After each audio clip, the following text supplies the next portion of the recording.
The morning of August 19th, 1943. 27,000 feet above the German industrial city of Schweinfurt, Oberleutnant Franz Stigler pulls back on the stick of his Messerschmitt Bf 109 and feels the airframe shudder. The thin air at this altitude makes every control input sluggish, every maneuver an exercise in anticipation rather than reaction.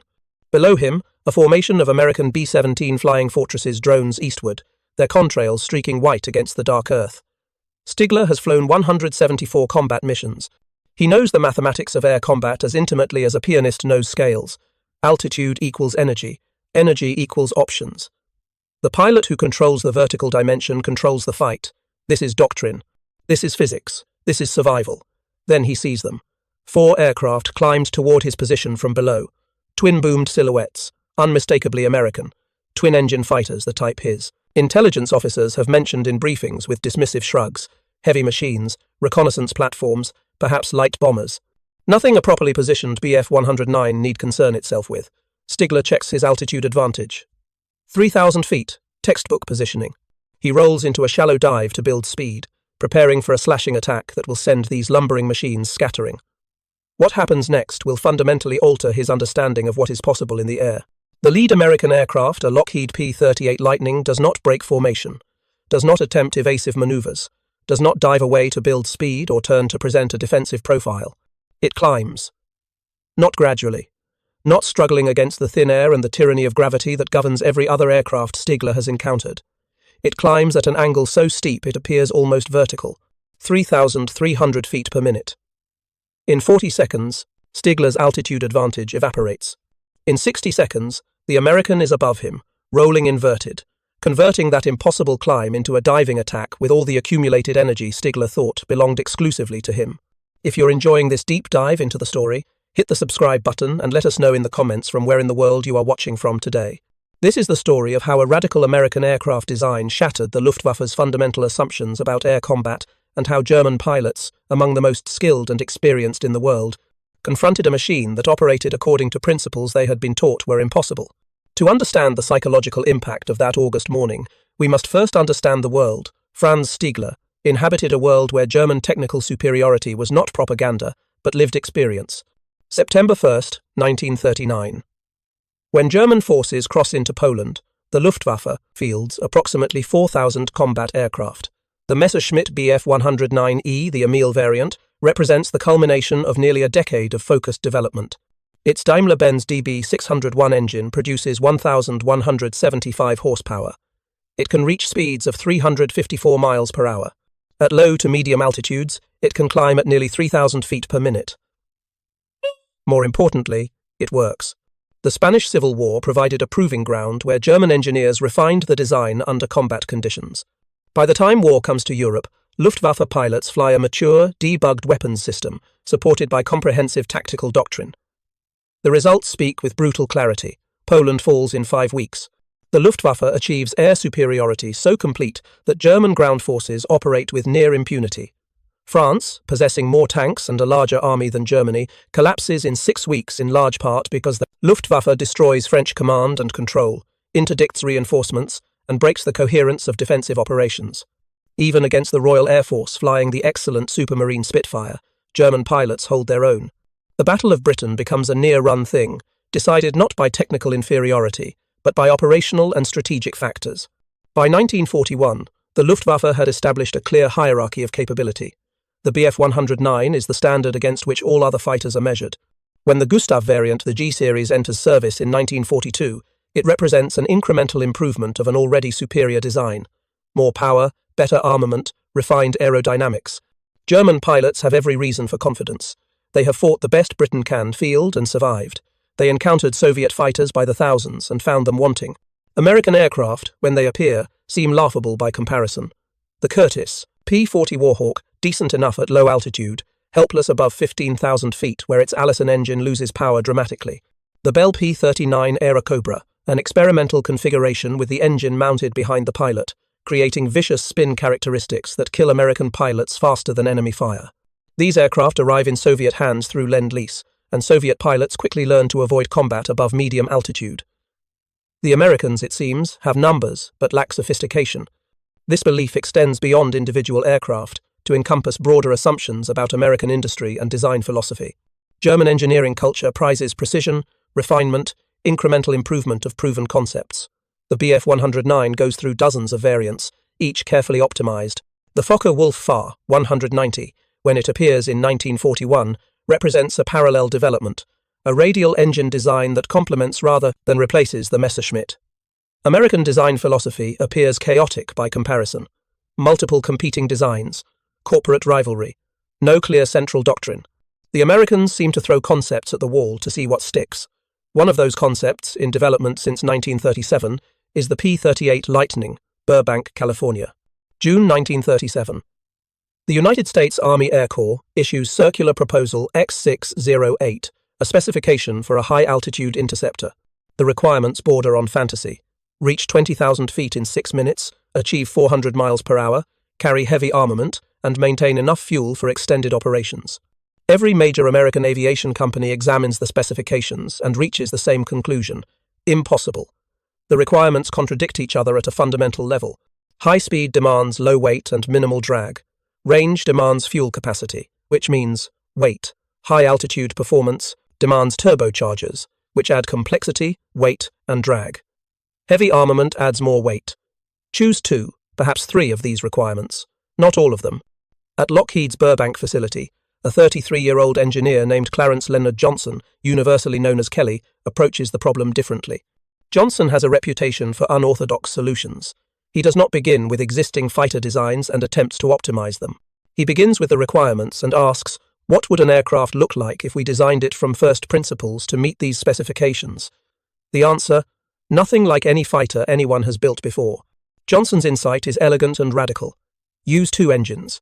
Not because twin-engine fighters are inherently superior, conventional wisdom holds they are inferior, but because 2 engines solve multiple problems simultaneously. Power.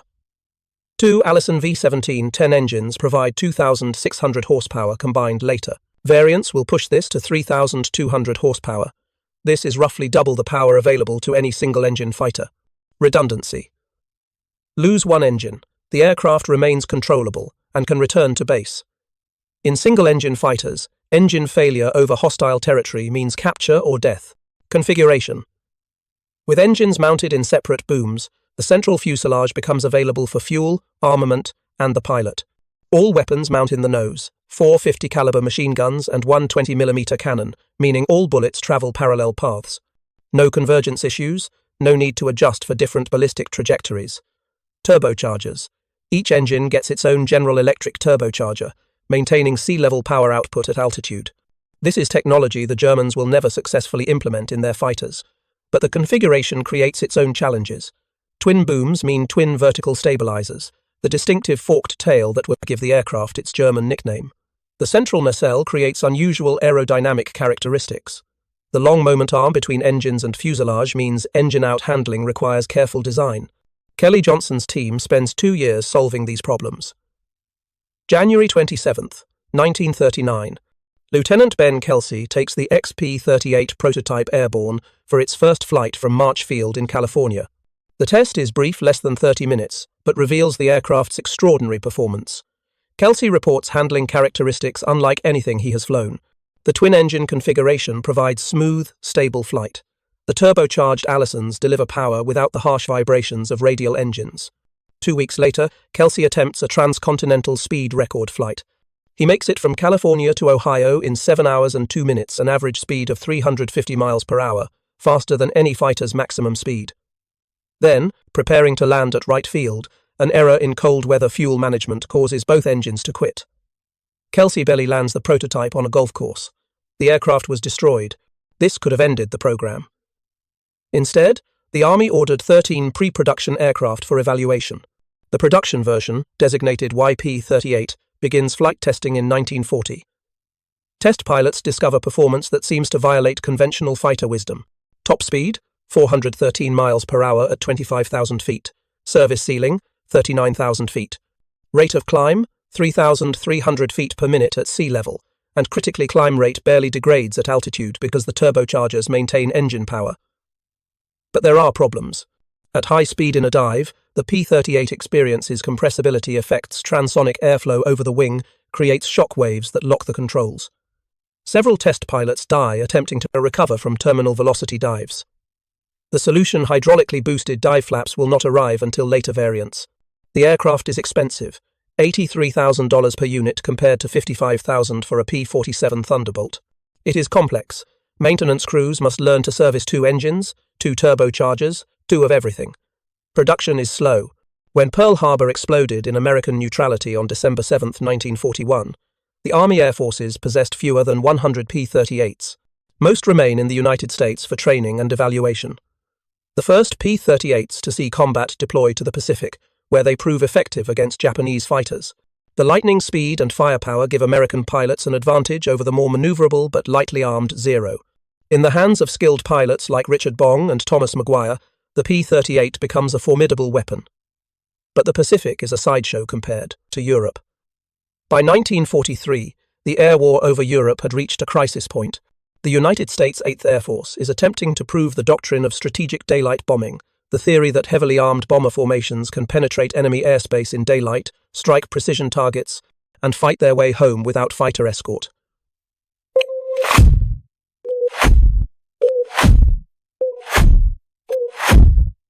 The theory encounters brutal reality. The Luftwaffe has refined its bomber interception tactics to murderous efficiency. When American bomber formations cross into German airspace, Luftwaffe controllers vector fighter units to intercept. Bf-109 and Fw-190 fighters attack in multiple waves, exploiting the bomber's blind spots. Specially equipped Fu-190A series fighters, the Sturmböcke, or Stormbirds, carry heavy armor and 30mm cannons. They close to point-blank range, absorbing defensive fire, and shred B-17s with weapons designed to kill tanks. The statistics become unsustainable. On the August 17, 1943 Schweinfurt-Regensburg raid, the same mission where Franz Stigler encountered the P-38, the 8th Air Force dispatched 376 B-17s. 60 are shot down. 55 are damaged beyond repair. Over 600 American aircrew were killed or captured. This is a loss rate approaching 20%. At this rate, bomber crews have less than a 1 in 3 chance of surviving their required 25-mission combat tour. The problem is range. Republic P-47 Thunderbolts can escort bombers to the German border, then must turn back for fuel. Royal Air Force Spitfires have even less range. When bombers cross into German airspace, they go alone, and the Luftwaffe is waiting. What the 8th Air Force desperately needs is a fighter that can escort bombers to Berlin and back. A fighter that can fight at 30,000 feet. A fighter that can outclimb German interceptors and deny them the altitude advantage they depend upon. In August 1943, that fighter arrived in England. The P-38H model with improved engines, better turbochargers, and the dive flaps that finally solve the compressibility problem begins operations with the 55th Fighter Group. With drop tanks, combat radius extends to 575 miles. This is enough to reach Berlin, but range means nothing if you cannot fight when you get there. And Luftwaffe intelligence, briefing German pilots on the new American twin-engine fighter, makes critical miscalculations. They know the P-38 has 2 engines. Therefore, it must be heavy, probably 7 tons, compared to the Bf-109's 3 tons. They know twin-engine fighters are slower and less maneuverable than single-engine designs. This is proven doctrine, validated by years of combat experience. They know that altitude advantage is decisive. A lighter, single-engine fighter starting from above will always defeat a heavier twin-engine fighter starting from below. All of these assumptions are logical. All of them are based on sound engineering principles and combat experience. All of them are wrong. August 17, 1943. The Schweinfurt-Regensburg mission is one of the most ambitious operations the 8th Air Force has yet attempted. 230 B-17s will strike ball-bearing factories in Schweinfurt. 146 more will hit the Messerschmitt factory in Regensburg, then continue south to land in North Africa, a one-way shuttle mission. The plan assumes surprise and overwhelming force. It gets neither. German radar picks up the formations assembling over England. Luftwaffe controllers scramble every available fighter unit. By the time the bombers cross the Dutch coast, 300 German fighters are airborne and climbing to intercept. Franz Stigler's unit, Jagdgeschwader 27, scrambles from their base near Munich. Stigler is an experienced pilot, a veteran of campaigns in North Africa and on the Russian front. He has shot down 14 aircraft. He knows his aircraft intimately. The Bf-109 G6 with its DB605 engine producing 1,475 horsepower.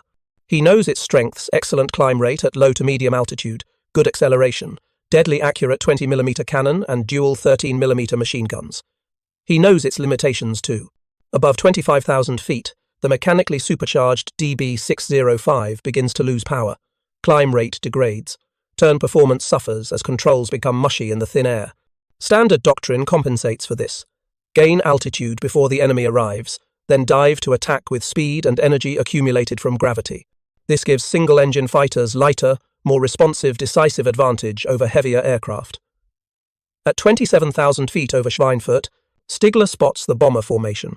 Already under attack by other Luftwaffe units, the B-17s maintain tight formation, their overlapping fields of defensive fire creating a deadly crossfire. Then he sees the escorts. 4 aircraft, twin-boomed silhouettes climbing from below. Even at a distance, the configuration is distinctive. P-38 Lightning. Stigler's briefings have covered these aircraft. Heavy. Twin engines mean slower climb, particularly at altitude. Doctrine is clear. Attack from above with speed advantage, make a firing pass, extend away using superior dive performance. He checks his position. 3,000 feet above the P-38s. Perfect altitude advantage. Sun at his back. Textbook. He rolls into a shallow dive, building speed. 400 miles per hour. The Americans are at 24,000 feet, climbing but not rapidly. In 30 seconds, he will be in firing range. Except the Americans are not climbing slowly.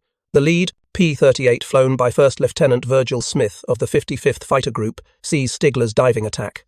Standard procedure would be to break formation, dive away to build speed, and attempt to outrun the attack. Smith does not break formation. He advances both throttles to war emergency power. 65 inches of manifold pressure, 3,200 horsepower combined. The turbocharged Allisons do not gasp for air at this altitude, they breathe as easily as at sea level. The P-38's nose comes up, not gently, not in a climbing turn to conserve energy, nearly vertical. Stigler, committed to his dive, watches the distance close. 2,000 feet. The P-38 is climbing directly into his attack. This makes no sense. The American should be defensive, should be evading. 1,500 feet. Stigler's rate of closure is slowing. This is impossible. He is diving, building energy. The P-38 is climbing, shedding energy. His closure rate should be increasing. 1,000 feet. The P-38 is still climbing. Stigler can see the pilot's helmet now, can see the twin booms, can see the forked tail. His gunsight tracks center mass. Then, in the space of 10 seconds, physics as Stigler understands it stops working. The P-38's climb rate does not degrade. At 25,000 feet, where Stigler's Bf-109 can manage perhaps 2,000 feet per minute in a climb, the P-38 maintains 3,300 feet per minute. The turbocharged Allisons do not care about thin air. Stigler pulls out of his dive at 26,000 feet, his speed advantage gone. He attempts to climb after the American, but his mechanically supercharged engine is already losing power. The Bf-109's climb rate at this altitude has degraded to perhaps 1,500 feet per minute. The P-38 is at 28,000 feet now, still climbing. 30 seconds later, Smith levels off at 30,000 feet, rolls inverted, and dives. Now he has the altitude advantage. Now he has the energy advantage. Now he has converted Stigler's attack into his own. Stigler brakes hard left, the Bf-109's superior turn rate his only remaining advantage. The P-38 does not attempt to follow in the turn, it would bleed energy, lose the advantage. Instead, Smith uses his speed to zoom back up, repositioning for another attack. This is energy fighting at its purest. Climb, dive, extend, repeat. But it requires an immense power-to-weight ratio to work at high altitude. Single-engine fighters cannot do this effectively above 25,000 feet. Their engines lose too much power. The P-38, with its turbocharged engines maintaining full power, fights at 30,000 feet, the way Stigler's Bf-109 fights at 15,000. The engagement lasts 6 minutes. Stigler never gets a sustained firing opportunity. Every time he maneuvers into position, the P-38 either outclimbs him to reset the engagement or outspeeds him in level flight. Finally, low on fuel and ammunition, Stigler disengages. He dives away one advantage the Bf-109 retains is dive speed and heads for his home field. Behind him, Smith and his flight continue escorting the bombers. That evening, at the Jagdgeschwader 27 debriefing, Stigler tries to explain what happened. He reports, "We had position, we had the attack from above, and they climbed through us." The intelligence officer makes notes. His skepticism is visible. Twin-engine fighters do not outclimb Bf-109s at altitude. This is known. This is physics. But Stigler is not the only pilot reporting this phenomenon. Across the Luftwaffe, after-action reports begin accumulating, from different units, different fronts, different engagements. The language varies, but the observations are consistent. From Jagdgeschwader 2. Encountered P-38s at 26,000 feet. Attempted bounce from above. Enemy aircraft evaded by climbing. Lost one aircraft in subsequent engagement. From Jagdgeschwader 11. The American twin-engine fighter maintains climb performance at altitudes where our aircraft lose effectiveness. Recommend avoiding engagement above 25,000 feet unless numerical superiority is overwhelming. From Jagdgeschwader 26, one of the Luftwaffe's most experienced units. P-38 cannot be treated as a heavy fighter. Climb rate and acceleration comparable to single-engine designs. Standard altitude tactics are ineffective. These are not novice pilots reporting.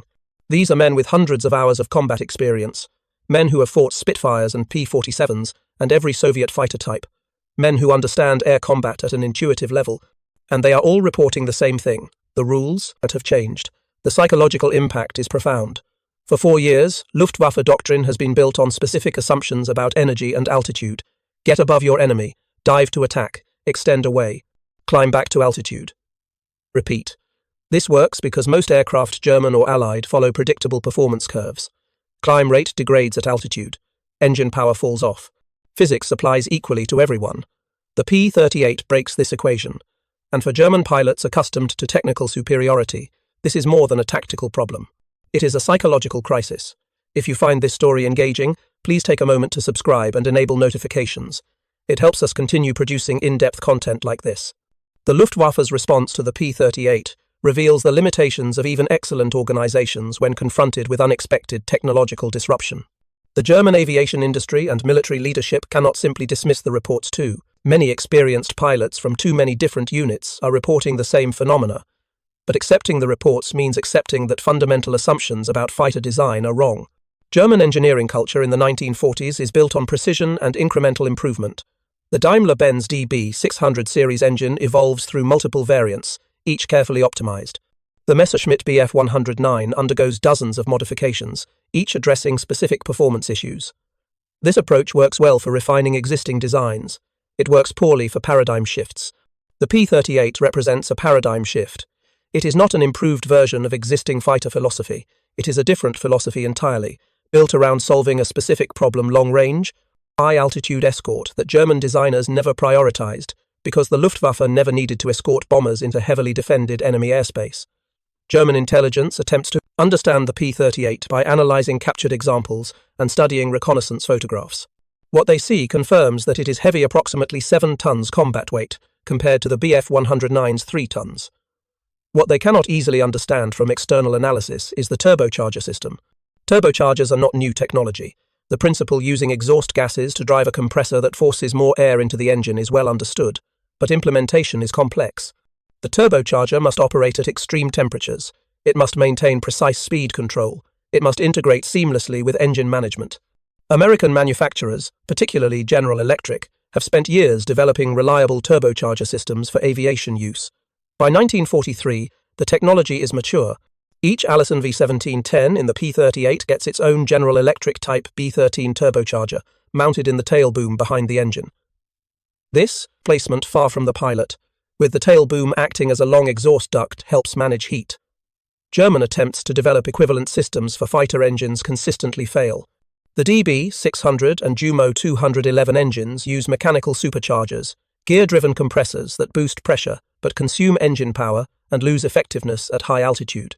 Various German designs for turbocharged fighter engines run into development problems: overheating, unreliable controls, weight penalties. By 1944, some German high-altitude interceptors, like the Ta-152H, received experimental turbocharger systems, but these arrived too late and in too few numbers to affect the war. The result is that German fighters operate on one performance curve and the P-38 operates on another. Consider the numbers. A Bf-109G6, at full military power, climbs at approximately 3,000 feet per minute at sea level. At 15,000 feet, this drops to perhaps 2,200 feet per minute. At 25,000 feet, perhaps 1,500 feet per minute. At 30,000 feet, below 1,000 feet per minute. The P-38J, the definitive production variant, climbs at 3,300 feet per minute at sea level. At 15,000 feet, 3,000 feet per minute. At 25,000 feet, still 2,800 feet per minute. The turbocharged engines maintain sea-level power output up to 28,000 feet. This is not a small advantage. This is an overwhelming advantage in the vertical dimension. German tactical doctrine attempts to adapt. New instructions go out to fighter units. Avoid engagement with P-38s below 25,000 feet, unless you have overwhelming numerical advantage. Do not attack from below. If attacked by P-38s, dive away, do not attempt to climb. Engage only if you can maintain altitude parity. These are defensive tactics. The Luftwaffe, which spent the first 3 years of the war dictating the terms of air combat, is now reacting to American capabilities. Individual pilots develop their own methods. Some refuse to engage P-38s at all, preferring to attack bombers and avoid the escorts. Some attempt to use their superior turn rate to force the P-38s into slow-speed turning fights, where engine power matters less than wing loading and control response. But these are tactics of desperation, not tactics of superiority. The human cost of this technological shift appears in individual combat reports and pilot accounts. Consider the experience of Lieutenant Herbert Huppertz, a pilot with Jagdgeschwader 51, March 11, 1944. Huppertz's unit scrambles to intercept a bomber formation approaching Leipzig. He climbs to 28,000 feet higher than comfortable, where his Bf-109 G-14 handles poorly, but necessary, to get above the escorts. He spots 4 P-38s below, at 24,000 feet. Standard doctrine. Dive to attack. Use speed to make a single pass, then extend away before they can respond. Huppertz rolls into his dive. The lead P-38 sees him coming, the distinctive twin-boom silhouette is hard to hide and pulls into a climb. Huppertz is diving at 450 miles per hour. The P-38 should not be able to climb fast enough to evade. But it does. The American pilot converts his forward speed into a zoom climb, pure energy management, and by the time Huppertz pulls out of his dive at 26,000 feet, the P-38 is at his altitude and turning toward him.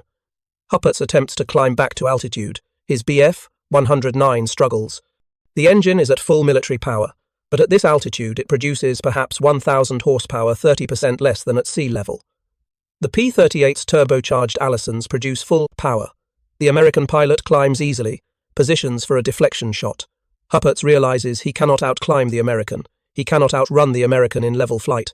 His only option is to dive trade altitude for speed, disengage, return to base. He survives. But he has been driven from the combat area without firing a shot, driven away by an aircraft he was supposed to have a tactical advantage over. His after-action report is terse. Encountered P-38 at high altitude, unable to maintain engagement. Disengaged. This happens dozens of times daily across the German defensive frontier. The strategic implications extend beyond individual dogfights. By late 1943, P-38s were escorting bomber formations deep into German territory. The 8th Air Force's campaign of strategic bombing, nearly abandoned after the catastrophic losses of August and October 1943, receives new life. The mathematics of bomber attrition changed dramatically. In missions with P-38 escort, bomber loss rates drop below 5%. In missions without escort, losses remain above 10%. This is not just about protecting bombers. This is about the Luftwaffe's finite resources. Every engagement with P-38s costs German fighters. Not necessarily in aircraft destroyed, though the P-38's heavy nose armament makes it lethal in head-on attacks, but in fuel consumed, ammunition expended, and opportunities missed. When Luftwaffe fighters must focus on avoiding P-38 escorts, they cannot effectively attack bombers. When they must burn fuel climbing above 30,000 feet to get altitude advantage, they have less time on station. When they must disengage from combat to avoid being outclimbed, they cede the initiative. The Luftwaffe is being forced into a war of attrition it cannot win. German industrial production, impressive as it is, cannot match American output. In 1944, German factories produced approximately 40,000 aircraft of all types. American factories produce nearly 100,000. More critically, the Luftwaffe is losing experienced pilots faster than the training system can replace them. A pilot shot down over Germany, even if he survives, is often injured, requiring weeks or months to recover. An American pilot shot down over Germany is lost permanently, either killed or captured. But America has a larger population base and a more robust training pipeline. The exchange rate favors America. By early 1944, average Luftwaffe pilot training had dropped to less than 150 hours before assignment to combat units. In 1940, New pilots received 250 to 300 hours of training. American pilots in 1944 receive over 300 hours of training, including 50 to 70 hours in type in the actual aircraft they will fly in combat. The Luftwaffe is fielding increasingly inexperienced pilots in obsolescent aircraft against increasingly experienced American pilots in superior aircraft. This is not a sustainable equation. Individual American pilots begin to exploit the P-38's unique capabilities in innovative ways. Major Richard Ira Bong, operating in the Pacific Theater, develops tactics specifically built around vertical energy management. When engaged by Japanese fighters, typically the Mitsubishi A6M0, a highly maneuverable but lightly built aircraft, Bong does not attempt to turn with them. The Zero can outturn any American fighter at low to medium speeds. Instead, Bong uses the P-38's speed to maintain separation, then converts that speed into a zoom climb when attacked. The Zero tries to follow. At 8,000 feet, the Zero is still climbing. Well, it is light and has good power to weight at low altitude. At 12,000 feet, it is beginning to struggle. At 15,000 feet, it is nearly stalling, wallowing in the thin air. The P-38, meanwhile, is still climbing at nearly full power. Bong rolls over the top of the climb, dives back down with gravity and 3,000 horsepower assisting, and the Zero has no time to react. The engagement is over in seconds. Bong uses this tactic to shoot down 40 Japanese aircraft, becoming America's highest-scoring ace. He was killed in August 1945, not in combat, but testing a new jet aircraft. He is 24 years old. In Europe, pilots develop different tactics for different threats. Against the Bf-109, the preferred method is to bait German pilots into climbing fights they cannot win. Against the WW-190, which has better roll rate and dive performance than the Bf-109, the tactic is to use the P-38's superior high-altitude performance to force engagements above 25,000 feet, where the full 190's BMW 801 radial engine loses effectiveness. Some of the most successful P-38 pilots never become household names. They are men who understand energy management, who think in 3 dimensions, who use their aircraft's strengths and avoid its weaknesses.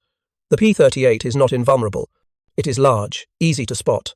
In a slow-speed turning fight, a skilled German pilot in a Bf-109 or W-190 can potentially outmaneuver it. The P-38's size makes it vulnerable to hits, though the twin-engine configuration means it can often survive damage that would down a single-engine fighter. But these vulnerabilities matter less when the P-38 can dictate the terms of engagement, when it can choose to fight or flee based on energy advantage, when it can climb away from threats that would be lethal to other aircraft. The German response, by 1944, increasingly focuses on avoiding combat with American escorts entirely. New tactical instructions emphasize attacking bomber formations at moments when escorts are absent or out of position.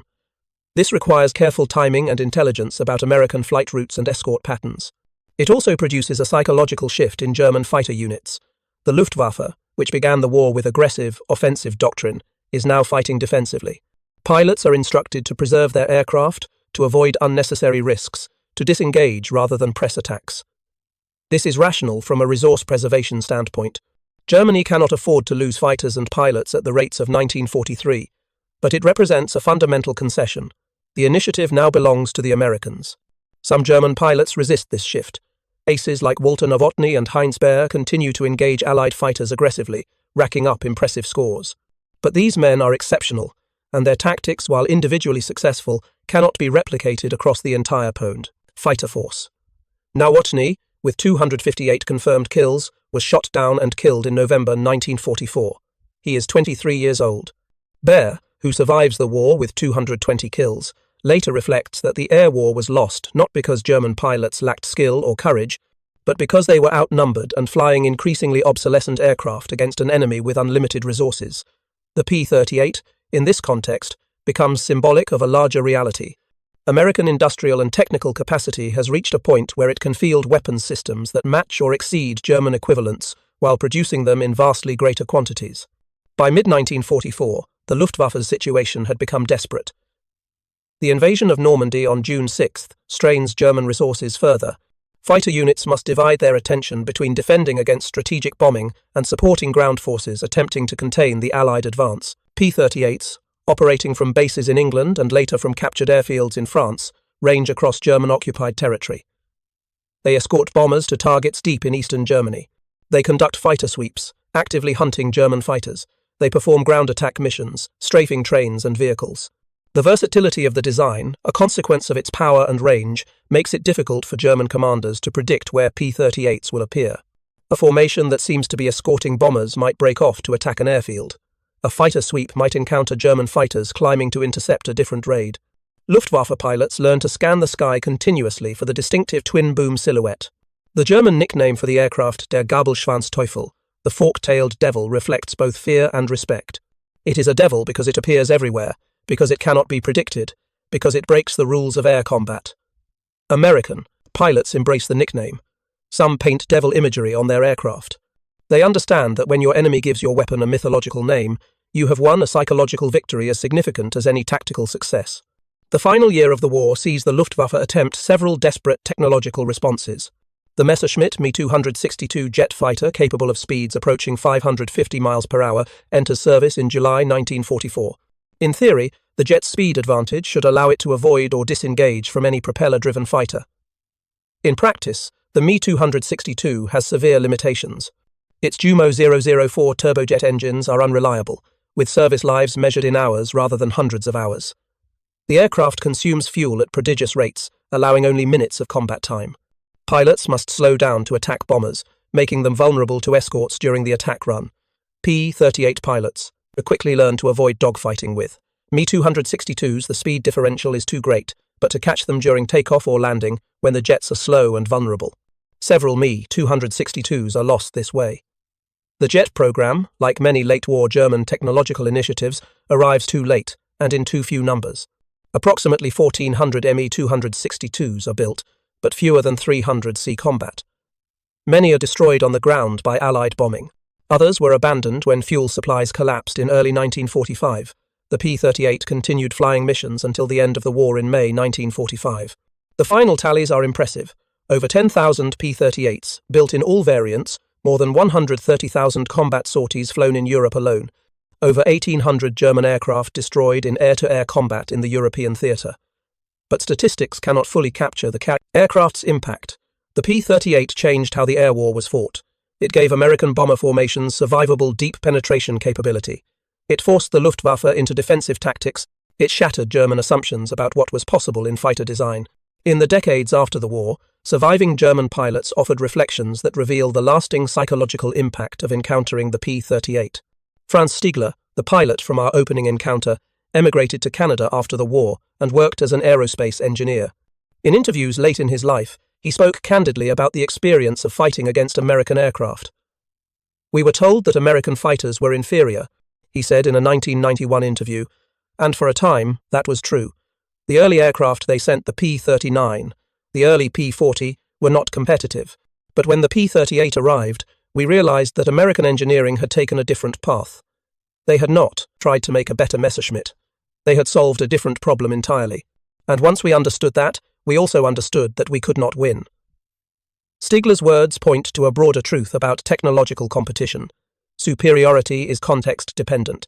The Bf 109 was an excellent fighter for the missions the Luftwaffe needed to perform in 1939 and 1940, short-range combat over friendly or contested territory, where it could fight at altitudes, where its engine performed well and returned to base quickly.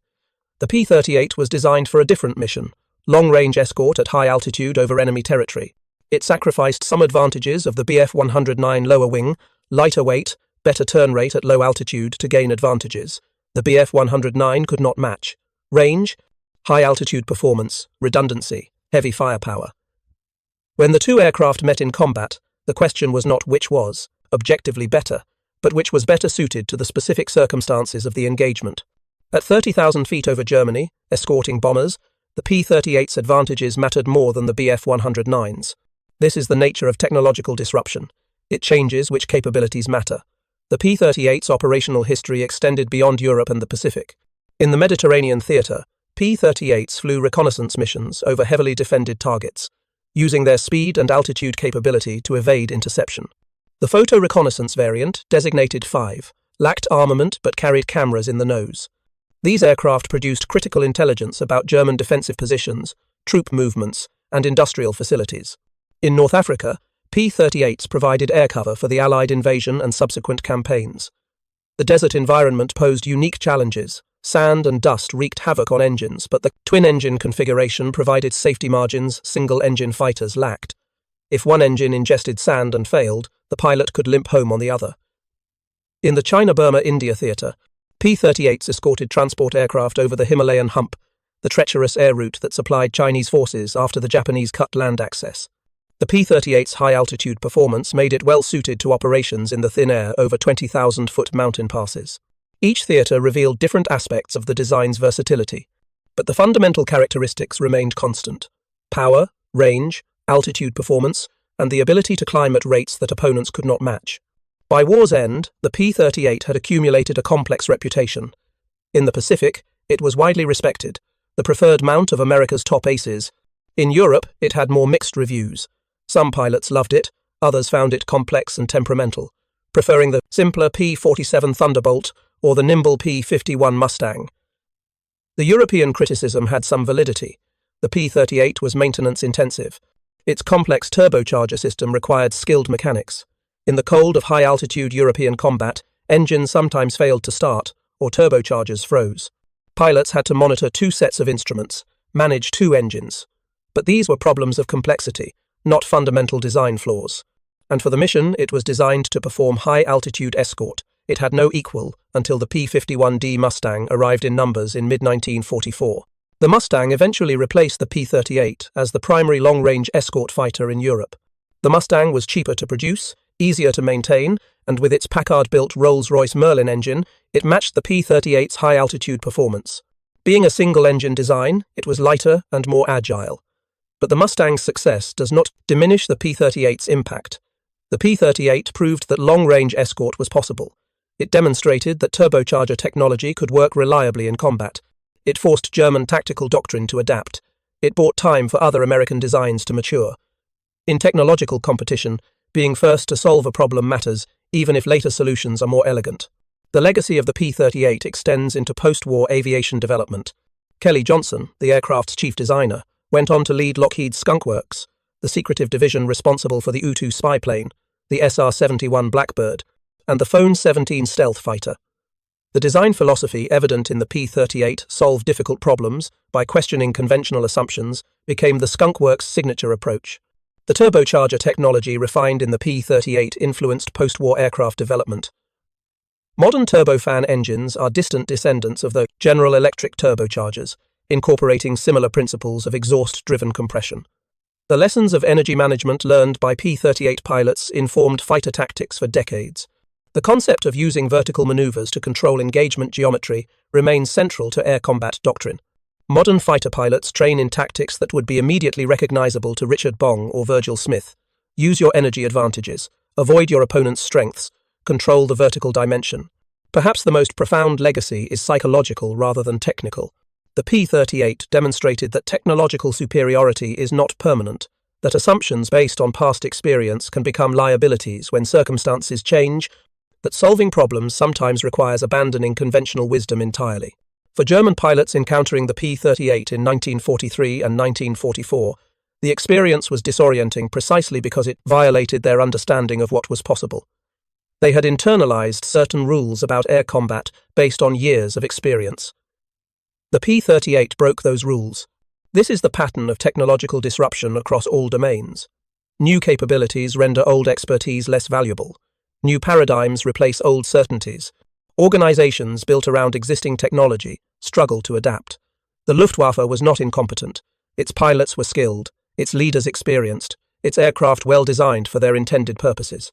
But it was structured around assumptions that worked in 1939 and stopped working by 1943. And rigid institutional structures made adaptation difficult. The United States Army Air Forces, with fewer pre-war institutional commitments and greater resources to experiment, could afford to pursue radical designs like the P-38. When it worked, they produced more. When it didn't, they tried something else. This, flexibility, the ability to fail without catastrophic consequences, to experiment with multiple approaches simultaneously proved as important as any specific technical achievement. Today, fewer than a dozen airworthy P-38s remain. They appear at airshows, carefully maintained by dedicated organizations and wealthy collectors. When one takes off, the distinctive sound of two Allison engines synchronized, the twin booms and forked tail unmistakable against the sky, elderly veterans sometimes attend to watch. Some of them flew P-38s, some flew against them. The veterans who flew them remember the complexity, the power, the confidence that came from knowing you could outclimb anything else in the sky. The veterans who flew against them remember the frustration, the disorientation, the moment when assumptions failed and reality proved more complex than doctrine allowed. Both groups remember an aircraft that changed how air combat was fought and challenged the fundamental beliefs about what was possible. In that sense, the P-38's true legacy is not measured in kills or missions flown, but in the lesson it taught, that engineering creativity combined with industrial capacity can produce capabilities that seem impossible until they appear in the sky above you, climbing at 3,300 feet per minute, breaking every rule you thought governed the physics of flight. Thank you for watching. For more detailed historical breakdowns, check out the other videos on your screen now, and don't forget to subscribe.